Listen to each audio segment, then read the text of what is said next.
and colleagues from the Shakespeare Association of America. We, the Board of ESRA, the European Shakespeare Research Association, are happy to wish the SAA a wonderful 50th anniversary. Nathalie from France. Nicoleta from Romania and the UK. Anna Maria from Italy. Kinga from Hungary. Efterpi from Greece. Kirilka from the US and Bulgaria. Tiffany from the UK. Yeah, from Slovakia. We all wish the SAA a Happy birthday. Recording this message a few days after war has started in Europe. And knowing how the SAA is open to all Shakespeareans in the world. Knowing how our community believes in the power of thought and words instead of arms. We wish to express our deep concern about the current situation. Our solidarity with the peoples and colleagues who are at the heart of this conflict. And call for all Shakespeareans in the world to unite. In any way they can against these wars. It's time to think about what Shakespeare can really do for us. Long live live the SAA! SAA. Bye. My name is Jacek Fabiszak and I am the president of the Polish Shakespeare Association. It is my great pleasure and honor to send greetings to the Shakespeare Association of America and congratulate our American colleagues on their 50th anniversary. Gratulacje. Bonjour SAA. From all of us here at Société Française Shakespeare, I would like to wish you a very happy 50th birthday. And I must say that you look pretty good for 50. So au revoir and all the best. Society is the happiness of life. To our friends at the Shakespeare Association of America, all our best wishes for many happy returns of this important anniversary. From all of us at IASEMS, the Italian Association of Shakespearean and Early Modern Studies, happy birthday. Buon compleanno anno dall'Italia. Ciao. Ciao. Ciao.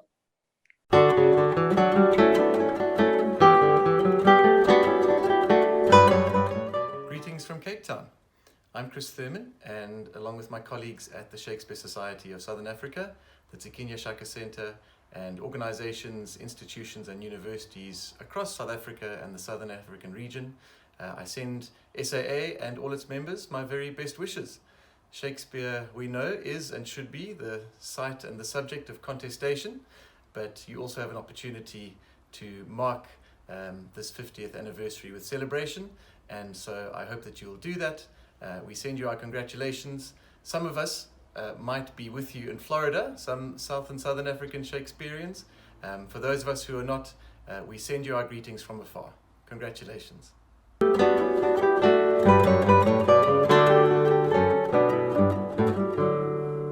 Hello everyone, this is Judy Ick from the Asian Shakespeare Association, and on behalf of the Asian Shakespeare Association, we'd like to wish you congratulations, Shakespeare Association of America.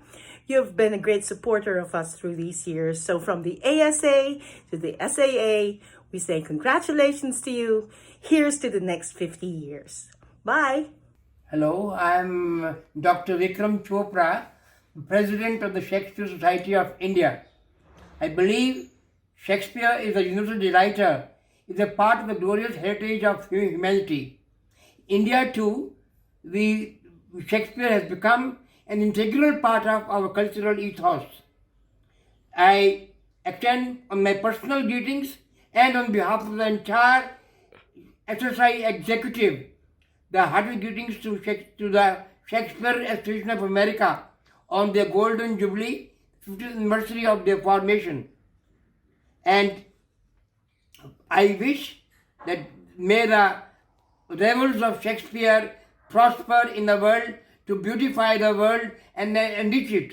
I'll be too glad to join any project of togetherness in exploring the beauties, riches, and excellencies of Shakespeare. I greet you once again as a brother as a colleague, as a friend, and as a member of the Shakespeare family of the whole world. So, with a hearty greeting once again. Thank you so much. Hello, everybody. Now, on behalf of the Shakespeare Association of China and all its members, I would like to extend my warm congratulations on the 50th anniversary of the Shakespeare Association of America. May Shakespeare scholars, both in US and China, be good friends and make the greater progress in the future. Best regards, yours sincerely, Gu Zhenkun, President of Shakespeare Association of China. Hi, this is Xiu Huang, President of Shakespeare Association of Korea. Congratulations to SAA on your happy 50th anniversary. SAA has been leading Shakespeare scholarship so far, and will continue to serve its honorable mission in the future. I hope we'll cooperate to promote Shakespeare scholarship worldwide. Thank you for inviting me. Live long and prosper, SAA. Happy birthday to you. Hello, I'm Shoshio Kawai, congratulating the 50th anniversary of the Shakespeare Association of America on behalf of the Shakespeare Society of Japan. Omedetou, 50th anniversary. Hello, my name is Cuifen Jiang. On behalf of Taiwan Shakespeare Association, I'd like to say happy 50th anniversary to the Shakespeare Association of America.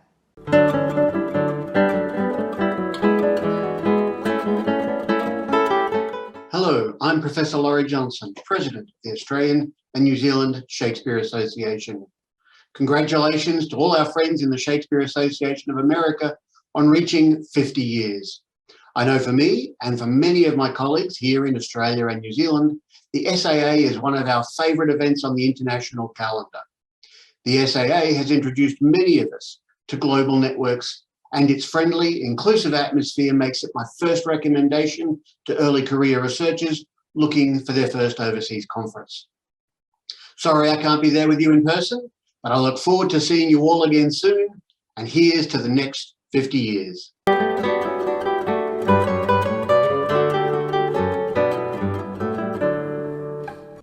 Hola amigos, soy Mercedes de la Torre, presidente de la Fundación Shakespeare Argentina. Yo soy Carlos, cofundador y director ejecutivo. Desde Argentina queremos hacerles llegar nuestro saludo. Y felicitaciones por este 50 aniversario. Happy anniversary, Shakespeare Association of America. Saludos y muchas felicidades para todos.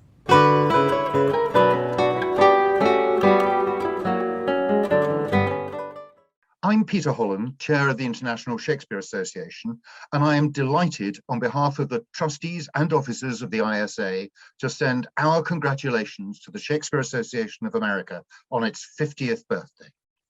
Our two organizations are pretty much the same age. The first World Shakespeare Congress was held in Vancouver in 1971, and one of the committees at that Congress proposed the formation of a new organization to be called the International Shakespeare Association, and that happened soon after. The first ISA World Shakespeare Congress was held again in North America in Washington in 1976 as part of the US bicentennial celebrations. And at almost exactly the midpoint of our collective histories, we even shared an event. For the SAA conference in Los Angeles in 1996, was combined with the 6th World Shakespeare Congress, a memorable time at the Biltmore Hotel. And the ISA has, over the years, benefited greatly from the SAA's generous support for matters organizational and occasionally financial throughout its history. Thank you to the SAA and all the North American Shakespeareans who form, of course, the single largest group in the ISA's global population. Happy golden anniversary. The ISA looks forward to the next time that the WSC will be held in North America, whenever that might be. May our separate and inseparable associations and our linked association flourish. Happy anniversary to us. I'm delighted to be able to send out this message and to recall what it is, not only from my time as president of SAA, which was in 1994 and 95, but what I see are the great virtues of SAA continuing into the present. I really do believe that the reason that I was elected president in 1994 and 95 was that I was the first openly gay person to be nominated. SAA had before 1994, had a whole string of women, and very strong women, who had been president. The very first one was my old friend from the Folger, Jean Addison Roberts. So I took that as being an affirmation, not just for me, but an affirmation for all the other gay people in the Shakespeare Association of America. The meeting that year was at the Drake Hotel in Chicago, and it was, up to that time, the largest meeting that there had ever been. So what I want to celebrate is the progressive energy of the Shakespeare Association of America, which is continuing to this day. Thank you.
Hello, my name is Jim Bullman. I was president of the SAA from 1998 to 1999. When I attended my first meeting of the SAA back in 1975 as a graduate student assistant, I couldn't have imagined how that small, fledgling, and rather clubby organization would eventually become the diverse, international, and inclusive entity it is today. A shift towards greater egalitarianism occurred within 4 years of its founding, when Anne Generally Cook, the newly appointed executive secretary, she was our first, decided that we should offer research seminars at the annual meetings. These seminars were to be open to all participants, from graduate students through senior scholars, with the idea that everyone then would be able to be on the program and would be eligible for applying for institutional funding. It was a stroke of genius on Anne's part. Egalitarianism has been the hallmark of the organization since then, and it's been fundamental to its success. Witness the rapid expansion of our membership, the increasing number of graduate students whose enthusiastic involvement has helped to ensure the SAA's future. Given too the crucial role played by underrepresented groups in helping to shape the annual agendas for our meetings, and in the rich diversity of topics submitted for seminars, for workshops, for panel discussions, and for scholarly debate generally.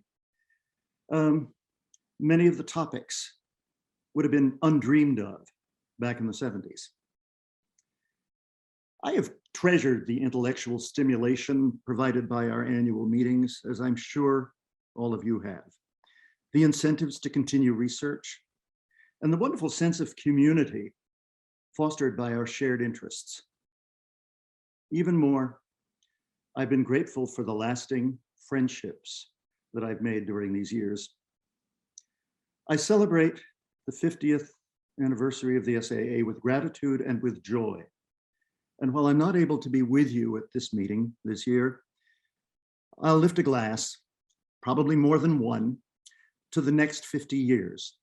May they prove as inspirational as the first 50 now ending. Hi, everyone. I want to say that I went to the SAA for the first time when it was in New Haven. I think it was 1974. I think it was the first SAA ever. I passed out the programs at the table because I was a graduate student. And I think I have been to almost every SAA since. That's almost, 50 years of going. And what I've really valued about the organization is the intellectual friendships that I've made there, that I've sustained over many years, the chance to watch the profession change as we went from deep historicism into feminism and queer studies and book history and performance and now race studies. And it's just been the place where I saw my professional life develop. I've also been so appreciative of the flexibility of the SAA. Early on, we developed that wonderful seminar system, which so many people have copied, and which really is the signature of the organization and how it has kept, I think, its open and democratic character. But then so many wonderful things have been added, like the Next Gen Plan, and we have had a book exhibit, but now we have digital exhibits as well. We have more and more participatory workshops, graduate student breakfasts. I mean, it's a very flexible organization. We've always had the Malone Society dance, but now we have Shakespeare yoga. I mean, it's great. I have also, I want to say, really appreciated the leadership that we have had at the executive director level. We have been so lucky, from Anne Genely Cook, who put this thing together and then established a fashion standard for all of us. And then Nancy Hodge and the wonderful Lena Orlin, and now Karen Raber, who's had to take us through COVID. And it has been really wonderful to watch the resilience of the organization under this leadership. When I was president, I don't want to say too much about that. I felt very honored to be president of the SAA, but I think what everybody will remember about my presidential year was the blizzard of Montreal. We all went, we had a wonderful convention, and then it completely snowed and snowed and snowed, and none of us could get out. We went to the airport, and then the great decision was, would you sleep in the airport? Would you go 6 or 8 to a room in the available motels, or would you do the only sensible thing, which I did not do, and hightail it back to the convention hotel and eat and drink by the fire there for several days? And so the exodus from my SAA year was the most remarkable thing about it. We all eventually did get home, but it was quite crazy. Anyway, I am very glad that we have made it to 50 years. I've been there basically for all of them. And this is the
I'm delighted to celebrate the 50th anniversary of SAA. I'm now the Dean of the Gallatin School of Individualized Study at NYU, which was also founded in 1972. And I graduated from college in 1973, so I've been thinking a lot about 50th anniversaries. If my CV is correct, the first SAA I attended was in 1985, 3 years after I had finished a dissertation on classical and Renaissance epic. I remember feeling worried at that first SAA that I wasn't a real Shakespearean, but everyone welcomed me and assured me that that was fine. They weren't either. I had been lucky as a graduate student at Yale to serve for 2 years as the teaching assistant for Marjorie Garber, a great and creative mentor. And when Marjorie left Yale and ended up at Harvard, I inherited her lecture course on Shakespeare, which I then taught for 10 years. Through the cauldron of writing weekly lectures on Shakespeare, I became deeply tied to Shakespeare, scholarship, and SAA became central to my scholarly life. From 1985 until now, I've participated in 31 seminars, given 2 papers on panels, and served as president from 2002 to 3. To quote Arthur Little, as quoted by Lena Orlin in her memoir, SAA became truly my intellectual home. I realized over those years how much my world had become a world of diaspora. Whether it was the odd effects of the job market or the increasingly globalized world, my friends and mentors, and then later my former students, now friends, became scattered all over the country and abroad, and SAA became for me the place of ingathering. I came every year to hear people's thoughts, to meet the people whose books I loved, but most importantly, to reconnect with my dismembered community. Because SAA, above all, provided a community for me, and the SAA seminars became the place where many of what became my articles on Shakespeare first had a tentative trial. I was president of SAA from 2002 to 3, a very difficult time. The SARS virus had first been identified in Asia in February of 2003, and the invasion of Iraq had begun on March 19th. SAA was taking place in beautiful Victoria, which produced an extraordinary contrast between the world news and the calm beauty of our location. I gave my presidential address on April 11th. On April 9th, Baghdad had fallen to US forces, ending the invasion of Iraq and resulting in widespread looting and cultural destruction. I had so admired the luncheon talks that had recently come before me, but it was hard to know how to comment in the middle of a war. I wasn't sure just how to produce a witty luncheon talk in this context. So I talked about the role of pity in Shakespearean tragedy and what it means to watch violence on stage, especially in King Lear. I might not have made it through my year as president if I'd not had the joy of working with Lena Orlin, who was a fabulous mentor to me. SAA has become a place for me to learn what the major questions of each era are and how they are being posed. So congratulations, SAA, on our 50th. I wonder what themes will be animating Shakespeare scholarship at our 100th anniversary. Hey, I'm Gail Pastor, and I was the director of the Folger Library, but I was also a trustee of the SAA in the 90s and then president of the SAA in 2003. But I want to say, really, on the occasion of this happy occasion of its birthday, that my experience of SAA goes back to the very beginning when, with the leadership of Leeds Barrow and Jean Roberts and Anne Jenilee Cook, SAA was restarted and became the amazing institution that it is today, and known for its accessibility, known for its agenda setting programs, so that it is the model for academic institutions such as for academic institutions like ourselves. We have every reason to pat ourselves on the back, to be proud of what we've accomplished, and I'm just thrilled to be a devoted member. Once I recovered from the shock of being elected, I had to contend with the 2 main challenges of the job. First, the preceding president was Peter Holland, and he was a hard act to follow, to say the least. Second, the dreaded luncheon speech. All the presidents I knew had to sweat blood over that one. You were supposed to say something witty and to the point, but not negative or critical. It had to be the right length. It had to be worthy of the office, the organization, the mission. Sheer agony. Here, a brief shout out to Lena Orlin, then executive director of SAA. When I told a previous president I was worried about shouldering the burdens of the office, he simply said, "Do what Lena tells you." She had both a grasp of detail and a focus on the big picture that a president could always rely on. SAA was crucial to my career as a Shakespeare scholar. More important, it was crucial to the rise of feminist criticism of Shakespeare. Starting in the late 70s, SAA provided a forum for thinking about the expression of gender, not just in Shakespeare, but in the literature, culture, and society of the early modern period. At first, there wasn't any theory or methodology for thinking about gender. We feminist critics were feeling our way, and we needed each other's searching, critical response. The annual conference offered us the venue we wanted. Out of its talks and panels and seminars grew many collaborations, articles, and books that changed the field, and also many friendships that have lasted a lifetime. Thank you, SAA, for all the above. May you long continue.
wish all the members of the Shakespeare Association of America a very happy 50th birthday. This organization, increasingly trans-border, is the most remarkable community of conversation partners that I have ever been part of. And one of the things about the word conversation, you guys know, is that it was a near synonym for conversion in Shakespeare's time. This community of scholars is not only a community of conversation partners, but a transformative, a conversional community. Very recently, I wrote an essay about the Black woman in Shakespeare's sonnets, something I never would have written at any time in my career before the last few years. And that is thanks to the many conversations I've had with the members of the organization who work on critical race theory and the history of race. So happy 50th birthday. Let's go on changing Shakespeare in conversation with Shakespeare and changing the world. In my presidential address 10 years ago, I look back at how the organization and our scholarly and theatrical connections to Shakespeare had changed and grown over the 40 years of the SAA. I noted how surprised the first SAA president, Jed Bentley, who was my dissertation director, would have been at the changes over those 40 years. Changes in the size of the organization, in the topics of the seminars, and in the presence of so many women, including myself. For the 2016 anniversary of Shakespeare's death, Dip McCallahan and I put together the volume Shakespeare in Our Time, with essays from 60 members of the organization, including about 20 former presidents. The topics of Shakespeare in Our Time would also have surprised Bentley. The opening sections were on feminism and sexuality, and there were others on race and class, globalization, eco-criticism, non-central or perhaps even considered in 1972. Yet there were also, maybe still, sections on traditional topics, performance, sources, editing. Some things have changed in the last decade. Studies of forms of difference have exploded. Current conditions have raised considerable interest in literature and plague. And no one is more surprised than I to be writing on Shakespeare and textual theory. Some things that were becoming apparent in 2012 have not changed. A fear that scholarship on my original old-fashioned topic, the non-Shakespearean dramatists, would evaporate has not proven true. Although unfortunately there are fewer classes scheduled on that topic, criticism and analysis has continued. Strong. A feared Berlin Wall between editors and critics was also a topic at the time, and that has never appeared. Textual work and interpretive analysis continue to go hand in hand.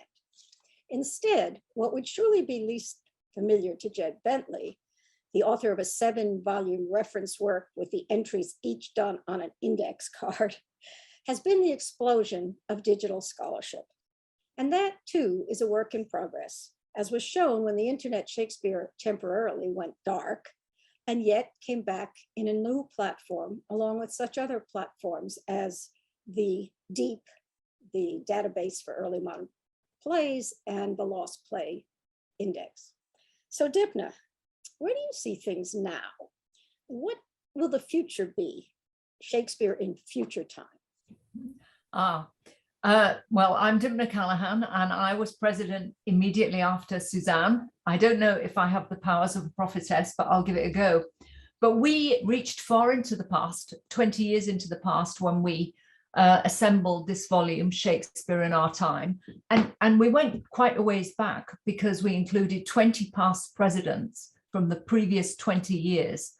And, you know, my year, 2013, now seems like a million years ago. It was before COVID, before the great pronoun shift. So things have changed a great deal.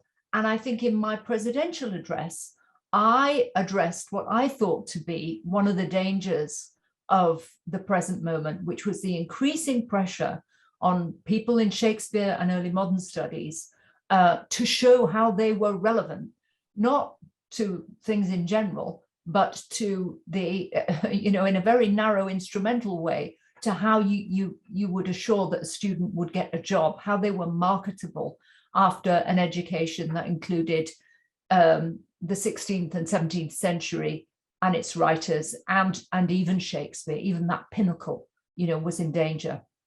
And I thought then, and I still believe, that history is one of the most dangerous and most productive places that we can place our attention.